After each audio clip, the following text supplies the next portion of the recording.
Digital മാർക്കറ്റിംഗിൽ നമ്മൾ ഒരുപാട് കാര്യങ്ങൾ അറിയേണ്ടതുണ്ട്.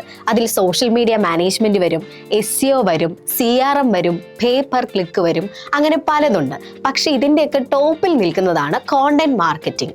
കോണ്ടന്റ് നമ്മൾ സെറ്റ് ആയിട്ടാണ് ചെയ്യുന്നതെങ്കിൽ ബാക്കി കാര്യങ്ങൾ കൂടെ പോന്നോളും. ഇത് റെഡിയാക്കാണ്ട് നിങ്ങൾ ഡിജിറ്റൽ മാർക്കറ്റിംഗിൽ എന്ത് കളി കളിച്ചിട്ടും കാര്യമില്ല. ഇനി എന്താണ് ഈ കോണ്ടന്റ്സ് എന്ന് പറയുന്നത്? അത് വീഡിയോസ് ആവാം, പോഡ്കാസ്റ്റ്സ് ആവാം, ഇൻഫോഗ്രാഫിക്സ് ആവാം, ഇമേജസ് ആവാം, പോസ്റ്റേഴ്സ് ആവാം, അങ്ങനെ പലതുണ്ട്. അപ്പൊ ഈ ഡിഫറെന്റ് സെറ്റ് ഓഫ് ഇൻഫർമേഷൻസിനെയാണ് കോണ്ടന്റ്സ് എന്ന് പറയുന്നത്. ഈ കോണ്ടന്റ് മാർക്കറ്റിംഗിൽ 4 സ്റ്റെപ്സ് ആണുള്ളത്: creation, distribution, sharing and publishing. ഇനി ഇതിൽ എന്തൊക്കെ കാര്യങ്ങൾ ശ്രദ്ധിക്കണം? ഒന്നാമതാണ് ഓഡിയൻസ് റിസർച്ച്. നമ്മൾ നമ്മുടെ ഓഡിയൻസിനെ കുറിച്ച് അറിഞ്ഞിരിക്കണം. അവരുടെ age, location, language, demographics and spending power. Spending power എന്ന് പറഞ്ഞാൽ ഒരു വ്യക്തിക്ക് എത്രമാത്രം അഫോർഡ് ചെയ്യാൻ പറ്റും, എത്രമാത്രം പ്രൈസ് ഒക്കെ പറ്റുമെന്ന് അറിയുന്ന. അങ്ങനെ നമുക്ക് അറിയാൻ കഴിഞ്ഞാൽ നമുക്ക് നമ്മുടെ പ്രൈസിങ് സ്ട്രാറ്റജീസും ബിൽഡ് ചെയ്യാൻ പറ്റും. അതുപോലെ തന്നെ നമ്മുടെ ടാർഗറ്റ് ഓഡിയൻസിന് റിലേറ്റബിൾ ആയിട്ടുള്ള കണക്ട് ചെയ്യാൻ പറ്റുന്ന കോണ്ടന്റ്സ് വേണം നമ്മൾ ഉണ്ടാക്കാൻ. അങ്ങനെ ആ ഒരു സ്പെസിഫിക് ഓഡിയൻസിന് പറ്റുന്ന രീതിയിൽ കോണ്ടന്റ് ടൈലർ ചെയ്യുന്നതിനെയാണ് ഇൻബൗണ്ട് മാർക്കറ്റിംഗ് എന്ന് പറയുന്നത്. ഇനി നമുക്ക് വേണ്ട മറ്റൊരു കാര്യമാണ് കൺസിസ്റ്റൻസി. ട്രസ്റ്റ് ബിൽഡ് ചെയ്യണമെങ്കിൽ നമ്മൾ കൺസിസ്റ്റന്റ് ആയിരിക്കണം. നമ്മൾ പറഞ്ഞ കാര്യങ്ങൾ തന്നെ പറഞ്ഞുകൊണ്ടിരിക്കുക. മാറ്റി മാറ്റി പറഞ്ഞാൽ അത് നമ്മുടെ ഇമേജിനെ ബാധിക്കും. So next is competitor analysis. നമ്മുടെ സെയിം പ്രൊഡക്റ്റ് അല്ലെങ്കിൽ സർവീസസ് കൊടുക്കുന്നവരെ അനലൈസ് ചെയ്യുക.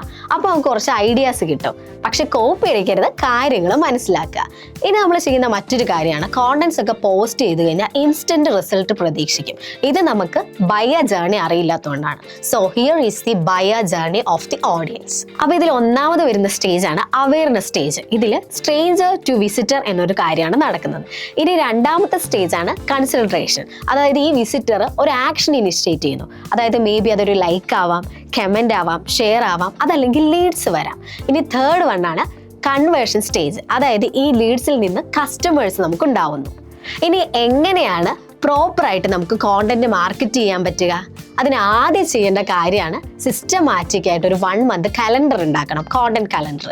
അത് കഴിഞ്ഞിട്ട് നമ്മുടെ ഗോൾ സെറ്റ് ചെയ്യുക. ആ ഗോൾസിനെ ബേസ് ചെയ്തിട്ടുള്ള കോണ്ടന്റ്സ് പ്രിപ്പയർ ചെയ്യുക. കോണ്ടന്റ് ടൈപ്പ് ചൂസ് ചെയ്യാം. അതായത് വീഡിയോസ് വേണോ, പോസ്റ്റേഴ്സ് വേണോ എന്നുള്ളത്. അതുപോലെ തന്നെ പോസ്റ്റിംഗ് ഷെഡ്യൂൾ, ഏത് ടൈമിൽ ഏത് പ്ലാറ്റ്ഫോമിൽ പോസ്റ്റ് ചെയ്യണം എന്നുള്ളത് തീരുമാനിക്കാം. ടോപ്പിക്സ് ബ്രെയിൻ സ്റ്റോം ചെയ്യാം. ഇനി പോസ്റ്റ് ചെയ്ത് കഴിഞ്ഞിട്ടാണെങ്കിലും നമ്മുടെ കോണ്ടന്റ്സിന്റെ പെർഫോമൻസ് ട്രാക്ക് ചെയ്യാം. എത്ര ഷെയർ വന്നു, ലൈക്സ്, കമന്റ്സ് ഒക്കെ ചെക്ക് ചെയ്യാം. അതുപോലെ തന്നെ പെർഫോമൻസ് ട്രാക്ക് ചെയ്യാൻ വേണ്ടിയിട്ട് ഗൂഗിൾ അനലിറ്റിക്സ് പോലുള്ള ടൂൾസും യൂസ് ചെയ്യാം. ഇനി ഒരു വിസിറ്റർ അല്ലെങ്കിൽ ഓഡിയൻസ് എത്ര നേരം നമ്മുടെ കോണ്ടന്റിന് വേണ്ടിയിട്ട് സ്പെൻഡ് ചെയ്തു, എത്ര ടൈം സ്പെൻഡ് ചെയ്തു എന്ന് നോക്കുന്നതാണ് ബൗൺസ് റേറ്റ് എന്ന് പറയുന്നത്. ഇൻ ഷോർട്ട്, കോണ്ടന്റ് മാർക്കറ്റിംഗ് എന്ന് പറഞ്ഞാൽ നമ്മൾ വാല്യുബിൾ കോണ്ടന്റ്സ് ഉണ്ടാക്കുക, നമ്മുടെ ടാർഗറ്റ് ഓഡിയൻസിനെ അട്രാക്ട് ചെയ്യുക, സൈറ്റ് ട്രാഫിക് ഉണ്ടാക്കുക, എൻഗേജ് ചെയ്യുക, ട്രസ്റ്റ് ബിൽഡ് ചെയ്യുക, അതുവഴി നമ്മുടെ സെയിൽസും ബൂസ്റ്റ് ചെയ്യുക.